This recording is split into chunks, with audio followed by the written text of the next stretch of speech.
Bonjour, donc je ne pourrai pas finir ce module, mais je vais sauter, donc c'est pour ça que je vais sauter directement au cours numéro 4.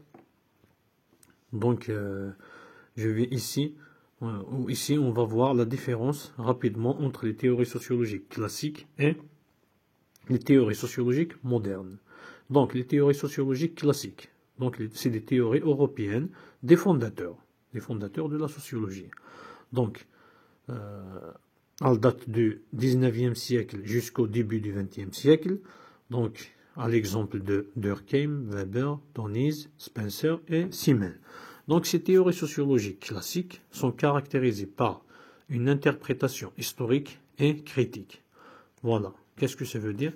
Donc souvenez-vous directement de Durkheim, au moins de Durkheim, donc en quelque sorte à travers donc le développement des sociétés dans le temps ou dans l'histoire, donc ils interprètent des changements ou des modifications sur les sociétés.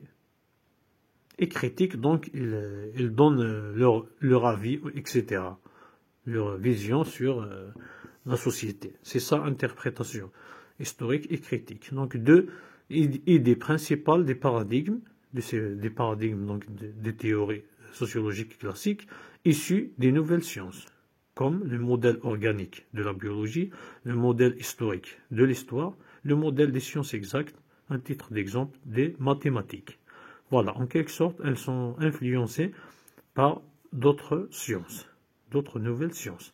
3, et ici l'enseignante a ajouté ce point, donc les travaux ethnographiques remplacent les sciences exactes et de l'histoire. Ici, ce point, je n'ai pas compris pourquoi les sciences exactes, mais ce qui est sûr, c'est les travaux ethnographiques remplacent l'histoire. Donc, avant, l'histoire était juste, donc c'est des dates et des événements, point. Mais avec le travail ethnographique, donc c'est l'ethnographie, c'est l'anthropologie descriptive, en quelque sorte.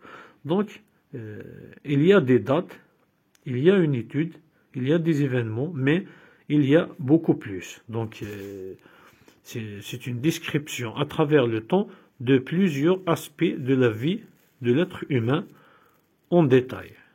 Voilà, c'est ça les 3 caractéristiques donc de la théorie de sociologie classique. Donc on passe donc aux théories donc sociologiques modernes. Donc les théories sociologiques modernes, donc pratiquement c'est après donc les fondateurs, donc le XXe siècle. Donc à partir ici dans le cours c'est mentionné à partir de la moitié donc du XXe siècle. Donc caractérisé par donc les caractéristiques donc des théories sociologiques modernes, c'est quoi? Donc une internationalisation et reconnaissance institutionnelle à l'échelle mondiale et reconnaissance professionnelle. Qu'est-ce que ça veut dire? Internationalisation. Donc c'est devenu quelque chose d'international. Donc ce n'est plus donc une science qui est juste donc en France, en Allemagne et aux États-Unis. C'est quelque chose d'international. Une reconnaissance donc institutionnelle à l'échelle mondiale. Donc c'est bon. Donc c'est une science qui a sa place au territoire mondial. Et reconnaissance professionnelle. Donc il y a le métier par exemple de ces sociologues. Donc c'est reconnu ici, le métier de sociologue à titre d'exemple. Donc, autre caractéristique, donc une pluralité d'objets d'étude et une diversité de modes d'investigation sur le terrain. Donc, avec le développement donc de l'humanité et des théories sociologiques, donc il y a beaucoup plus une pluralité d'objets d'étude. Donc à l'avant, c'était la société en général, etc. Le développement de la société, les classes sociales, ou je ne sais pas. Mais avec donc au moment où, dans cette période donc des théories sociologiques modernes, donc il y a beaucoup plus d'objets d'étude, donc plus diversifiés. Voilà. Donc aussi une diversité de modes d'investigation. Il y a de nouvelles méthodes comme l'observation, etc. Donc, il y a aussi de nouvelles méthodes ou modes d'investigation sur le terrain. Voilà, donc c'est un genre de développement, donc développement d'objets d'étude et donc des modes d'investigation sur le terrain. Donc, autre caractéristique, segmentation thématique. Donc, segmentation thématique. Donc, on a des thèmes, donc des fragments, donc de la réalité sociale. C'est comme ça.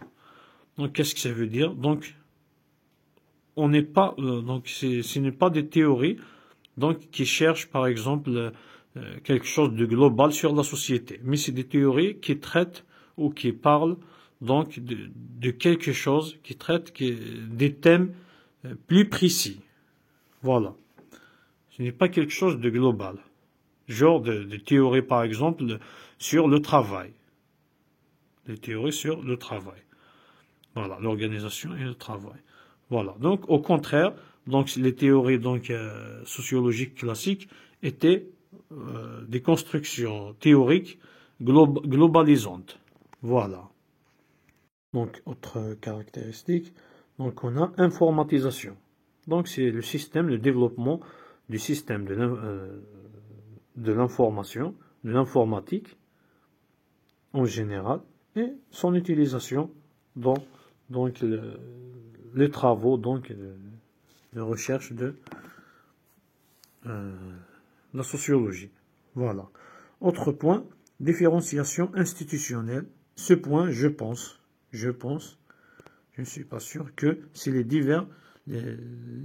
diverses spécialités qui naissent donc concernant la sociologie et les théories sociologiques. Donc, il y a plusieurs spécialités qui sont donc émergées. Autre point, donc dernier point, conçu à partir d'enquêtes empiriques relatives à des questions précises de segments du social. Donc ici, donc les théories sont conçues à partir théories de sociologie moderne.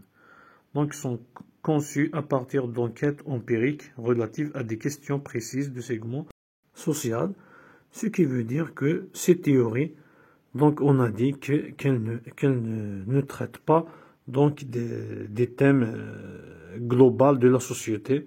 Donc au contraire, donc ces théories traitent des thématiques précises des segments du social, donc d'un aspect particulier donc de la vie sociale, donc